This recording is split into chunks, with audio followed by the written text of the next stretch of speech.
पाकिस्तान के अंदर तो रोज़ाना हमले हो रहे हैं। आज एक हमला हुआ है ग्वादर पोर्ट के करीब, जिस पे आपको पता है चाइना ने बड़ी इन्वेस्टमेंट की हुई है, अरबों डॉलर की इन्वेस्टमेंट है। अब भाई गज़वा हिंद तो हम हार चुके हैं। गज़वा हिंद तो हार चुके हैं, पांचवी बड़ी ताकत और भिखारी, तो ये और हार क्या होती है। 2 हमारे फौजी शहीद हो गए हैं, 8 दहशतगर्द मारे गए हैं। तार साहब, हमने तो नॉर्मल चीजें करनी थी, लेकिन हम मुश्किल में फंसते जा रहे हैं। है कि ग्वादर में अटैक किया गया है, जिसकी जिम्मेदारी BLA ने एक्सेप्ट की है। इंटरनेशनल मीडिया के मुताबिक राह की इन्वॉल्वमेंट को कह देते हैं कि राह की है, और मेरा ख्याल है कि राह की इन्वॉल्वमेंट नहीं होती, या खुद ही प्रोपेगेंडा करते हैं। और अपनी इस बात को मतलब छुपाने के लिए, इस खामी को छुपाने के लिए हम इल्जाम लगा दें किसी पे, जी राह की साजिश है, इसराइल की साजिश है, अमेरिका की साजिश है। बुजुर्ग भी और लोग ये कहते हैं कि जहां कौमें जाहिल होती हैं, वहां पे मजहब का जादू सर चढ़ के बोलता है। वो बोल रहा है। मैं हिंदुस्तान नहीं कहूँगा, मुझे भारत से प्यार है, वो मेरी धरती है, ये भी भारत है। भारत को तोड़ा गया, बंटवारा, हमारे बड़े कहते थे ये बंटवारा हुआ है, वो कभी नहीं कहते थे आज़ादी हुई। आज़ादी कैसे हुई है? भाई ने बात की कि इस पे आपने भी बात की कि इंडिया इस पे कुछ नहीं कर रहा, हमारे अपने मामला बहुत खराब है, बाकी कंट्रियां नहीं, ये बात इन्वॉल्व नहीं है। इन्वॉल्व इन, मैं समझता हूँ ये है जो स्टेट के मामला होते हैं, शायद मेरा इल्म कम होगा। डॉक्टर है, उन्होंने मुझे अगले दिन पूरा एक चैप्टर लिखा। उन्होंने कहा कि हाउ डेयर कि तुम पाकिस्तानी आर्मी हुंडा को सपोर्ट करते हो। मैंने कहा नहीं, मैं जिन्नात को सपोर्ट करता हूँ। 3.5 साल आपने एटॉमिक पावर चलाई है जिन्नात के सर पे। डेमोक्रेसी समिट हो रही है कोरिया में, और हम देख रहे हैं कि जब भी ये समिट होती है तो ना तो पाकिस्तान जाता है, ना उसको बुलाया जाता है, और कोई ऐसा बात भी नहीं होती, यानी कोई जमहूरियत की बात ही नहीं होती पाकिस्तान के अंदर कि भाई इस तरह की कुछ तो कहा जाए, कोई मैसेज आए, यही कह दिया जाए हमें क्यों नहीं बुलाया। वो कहते हैं अजमल कसाब कौन है, वो कहते हैं, और बहुत से ऐसे नाम लेते हैं कि कहते हैं हाफिज सईद का, अगर कहते हैं कि भाई वो हमारे उधर कश्मीर में आते हैं और जाके ये आता है, और इस तरीके से इवन वो कहते हैं दाऊद इब्राहिम जो सा पाकिस्तान में छुपा बैठा है, वो तो फिर बड़े नाम ऐसे लेते हैं, फिर हम उन्हें भी मान ले।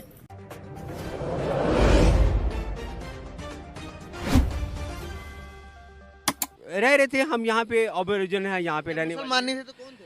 तो हम लोग थे, यानी हिंदू थे।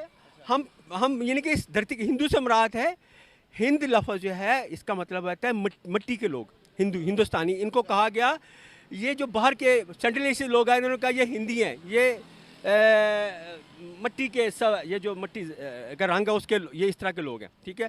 पर सिंध के साथ अलग था, तो हम तो हड़प्पा और मोहनजोदड़ो की तहजीब के वारिस हैं। हम जो है यहाँ पे एलियन नहीं है, हमारी जड़ें उससे ज़्यादा हैं जितनी हमें बताई जाती है। हमें तो एक सतही किस्म की तारीख के मोहम्मद बिन कासिम आया और उसके बाद फतह कर लिया, और जनाब इस्लाम आ गया, और हम जो हमारा जो है वो तलक जो है वो अरब से है, और ये ऐसी बात नहीं है। मेरी दादी जो है वो सिखनी थी। अच्छा, अब वो कन्वर्ट हुई। हमारे बड़े या हिंदू थे या सिख थे। इल्लामा इकबाल नाम का जो बहुत बड़ा शायर जिसने फसाद फैलाया, इसने मुसलसल झूठ बोला, वो उसका जो चंद नस्लें पीछे ब्राह्मण थे वो लोग, ठीक है, ब्राह्मण, हाँ, उसका परदादा पढ़े ब्राह्मण शेख था वो, ठीक है। तो इनफैक्ट और इतने तजादा थे, एक तरफ हमालिया और सारे हिंदुस्तान हमारा, और एक तरफ वो उम्मा की तरफ, वो कंफ्यूज आदमी था, और उसने पंजाब के बरसरी के लोगों को नफरत दी। एक तरफ वो नेहरू को बहुत पसंद करता था, और दूसरी तरफ वो जना को भी पसंद करता था, और वो टुकड़े में पलने वाला था। निज़ाम हैदराबाद दक्कन के वजीफ़ा, अंग्रेज़ों का दीफा, उसके दौरे बाहर के, उसका क्रेडिट ये था कि वो उसको कुछ लफाजी आती थी और उसको पॉपुलर किया गया। याद रखें कि अंग्रेज़ ने 1830 में जब फैसला किया कि हमने यहाँ रहना है। बुजुर्ग भी और लोग ये कहते हैं कि जहां कौमें जाहिल होती हैं, वहां पे मजहब का जादू सर चढ़ के बोलता है। वो बोल रहा है। अमेरिका के अंदर मैंने आपको बताया, मेरा सबसे पहला गिला क्या होता है, पाकिस्तानी डायस्पोरा को तालीम याफ्ता नहीं है। आप लोग खैर कह देते हैं मेरे जैसे बंदे को, नहीं जी उतने बड़े डॉक्टर गए, मैं डॉक्टरों को मैकेनिक ही समझता हूं। उन्हें क्या पता है सोशल इश्यूज क्या है, जमहूरियत क्या है। आज तक पाकिस्तान के लिए क्यों नहीं ये डॉक्टर निकले? मेरे ये क्वेश्चन है उनसे। अपना ने आज तक एहतजाज लॉबी, आज तक अमेरिका लॉबी पाकिस्तान के लिए क्यों नहीं किया? आज तक पाकिस्तान के F-16 अमेरिका ने रोक के रखे थे, फिर उनकी स्टोरेज के पैसे में लिए थे, उस वक्त डॉक्टर क्यों नहीं निकले थे? आज निकल आए, कहते नहीं जी ये सियासत नहीं जिहाद है। मैं पूछता हूं उनसे, मुझे बल्कि मैं चीमा साहब, मुझे एक खातून है, पाकिस्तानी डॉक्टर है, उन्होंने मुझे अगले दिन पूरा एक चैप्टर लिखा। उन्होंने कहा कि हाउ डेयर कि तुम पाकिस्तानी आर्मी हुंडा को सपोर्ट करते हो। मैंने कहा नहीं, मैं जिन्नात को सपोर्ट करता हूँ। 3.5 साल आपने एटॉमिक पावर चलाई है जिन्नात के सर पे। उस्मान बुजदार चलाता रहा पाकिस्तान का सबसे बड़ा सूबा। आपको नहीं, आप किस किस्म की डॉक्टर है? वो डॉक्टर है खातून। कहती आप how dare you support Pakistani army junta. मैंने कहा हुंटा आपके साथ हुंटा नहीं थी 2018 में, आपको कौन लेकर आया था? मैं कहा जनरल फैज हमीद आर्मी में नहीं था, वो जनरल बाजवा सिविलियन था। मैंने क्वेश्चन किया उससे, फिर चुप कर जाते। लेकिन चीमा साहब आज डोनाल्ड लू साहब ने जो पिछली रही सही इज्जत थी उस निकाल दी। उन्होंने कहा ये सरासर झूठ है, फ्रॉड है। आपने 55 जलसे करके आज आप उन्हीं सेनेटरों कांग्रेसमैनों के कदमों में लेट रहे हैं आप कि सानू माफी लै दो, सानू माफी लै दो। लेकिन ज्यादती आज भी ज्यादती हुई है। लेकिन चले चीमा साहब, आज मैं दूसरा जो मैं आज फिर एक सख्त वाकया हुआ जिस पर बल्कि मुझे इतराज है कि आज ग्वादर पोर्ट की कॉलोनी के अंदर उन्होंने फिर हमला किया, 2 अफसरान को वहां पे शहीद किया। ज्यादती है। मजीद ब्रिगेड है जिसने हमला किया, जिसने हमले की जिम्मेदारी कबूल की है। मजीद ब्रिगेड कौन है? ये जुल्फकार अली भुट्टो के ऊपर एक उनके अपना गार्ड था, मजीद उसका नाम था, उसने हमला किया था। बलोची था उसके नाम पर, उन्होंने मजीद ब्रिगेड बनाया, उसने इसकी हमले की जिम्मेदारी कबूल कर रही है। लेकिन आज मैं मिन्नत करूंगा पाकिस्तानी इदारों से, अनफ इज अनफ। जिस तरह आपने अफगानिस्तान के अगले दिन आपने अंदर जाके घुस के उसका जवाब दिया है, प्लीज उसी तरह इसको हैंडल करें।